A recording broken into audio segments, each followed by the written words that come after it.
Assalamualaikum warahmatullahi wabarakatuh. Pertama-tama perkenalkan, nama saya Fajar Satria Perdana dengan NIM 1312100. 13121000122. Kali ini saya akan mempresentasikan mengenai hukum cyber. Yang pertama, istilah hukum cyber. Cyber law adalah istilah hukum yang terkait dengan pemanfaatan teknologi. Istilah lain yang juga digunakan adalah hukum teknologi informasi, Law of Information Technology, hukum dunia maya atau bisa disebut virtual world law, dan hukum mayantara. Istilah-istilah tersebut lahir mengingat kegiatan internet dan pemanfaatan teknologi informasi berbasis virtual. Istilah hukum cyber digunakan dalam tulisan ini dilandasi pemikiran bahwa cyber jika diidentikan dengan dunia maya akan cukup menghadapi persoalan ketika terkait dengan pembuktian dan penegakan persoalan yang diasumsikan sebagai maya, sesuatu yang tidak terlihat dan semu di internet. Hukum itu adalah cyber law, hukum yang khusus berlaku di dunia cyber. Berikutnya sejarah keberadaan hukum cyber.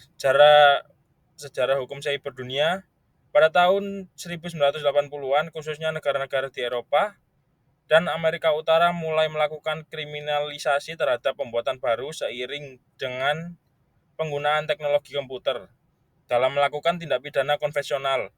Pada tahun 1990-an, beberapa negara di berbagai belahan dunia sudah mulai mengatur tindak pidana cyber seperti memasuki sistem komputer secara ilegal, merusak data dalam sistem komputer, dan menyebarkan virus. Pelaku tindak pidana cyber mempunyai kemampuan dan kesempatan untuk melakukan tindak pidana dari suatu negara yang akan mengakibatkan kerugian terhadap seseorang yang di beberapa tempat di negara lain. Beberapa organisasi internasional. Yang pertama, organisasi for Economic Cooperation and Development atau bisa disebut OECD. Usaha internasional pertama dalam memerangi tindak pidana penyalahgunaan komputer dilakukan oleh OECD antara tahun 1983 dan tahun 1985. Yang kedua, United Nation atau UN. Perserikatan Bangsa-Bangsa atau PBB melakukan monitoring terhadap computer related crime dimulai pada tahun 1990 dengan UN Congress on the Prevention of Crime and the Treatment of Offender.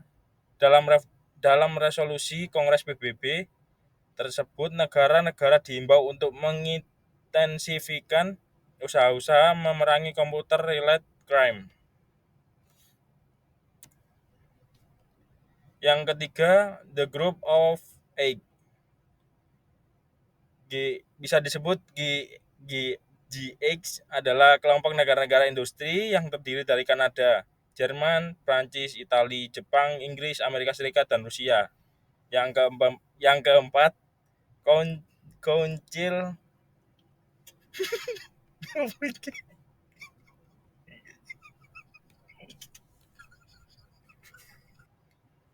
Council of Europe atau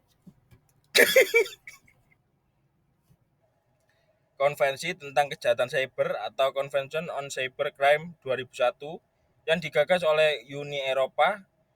Convention on Cybercrime 2001 merupakan regulasi internasional yang pertama yang mengatur tindak pidana cyber dan menjadi pedoman dalam regulasi tindak pidana cyber dalam hukum nasional. Yang berikutnya, sejarah hukum cyber di Indonesia. Pada tahun 2000, pemerintah mulai menggagas untuk mengatur berbagai aktivitas cyberspace. Poin kedua, pada Maret 2003, pembentukan RUU ITE dilanjutkan oleh Kominfo dan menjadi RUU ITE.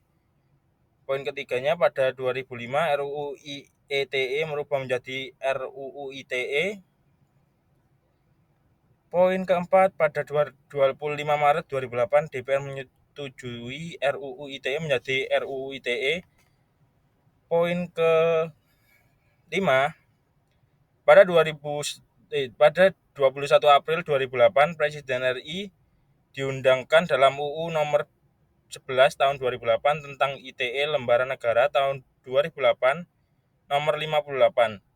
Poin ke-6, pada tahun 2016 UU ITE direvisi melalui UU nomor 19 tahun 2016 tentang perubahan atas nama UU nomor 11 tahun 2008 tentang ITE. Berikutnya, urgensi pengaturan hukum cyber di Indonesia. Pertama, kepastian hukum. Kedua, untuk mengantisipasi implikasi yang timbul akibat pemanfaatan TI. Yang ketiga, adanya variabel global, yaitu persaingan bebas dan pasar terbuka. Selanjutnya, jenis-jenis cybercrime itu ada 5. Yang pertama, unauthorized access, illegal contents, penyebaran virus, hacking dan cracker, dan hijacking. Faktor pendorong terjadinya cybercrime, yang pertama, akses internet yang tidak terbatas. Yang kedua, mudah dilakukan dengan risiko keamanan yang kecil dan tidak diperlakukan peralatan yang super canggih. Yang ketiga, sistem keamanan jaringan lemah. Yang keempat, kurangnya perhatian masyarakat dan penegak hukum. Beberapa cara melawan cybercrime. Yang pertama, lindungi gadget, komputer, atau perangkat lain yang digunakan. Kedua, jangan gunakan software bajakan. Ketiga, pasang perangkat lunak keamanan yang update. Keempat, selalu memiliki sikap hati-hati, waspada. Lebih baik mencegah daripada terjadi hal-hal buruk yang tidak diinginkan. Yang kelima, selalu periksa data bank dan data kartu kredit secara teratur.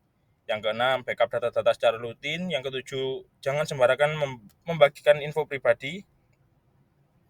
Yang ke-8, abaikan lampiran surat elektronik dan URL yang terindikasi mencurigakan. Yang ke-9, jangan langsung tergiur oleh sesuatu hal yang menarik.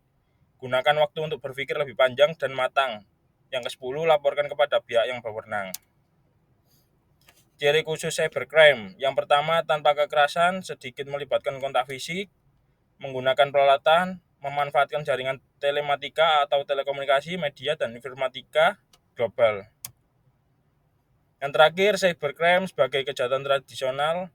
Cybercrime merupakan suatu kejahatan yang dapat dikatakan sebagai kejahatan baru, karena kejahatan cyber memiliki karakteristik yang sangat khusus jika dibandingkan dengan kejahatan-kejahatan konvensional. Sekian, terima kasih. Mohon maaf jika ada salah kata. Assalamualaikum warahmatullahi wabarakatuh.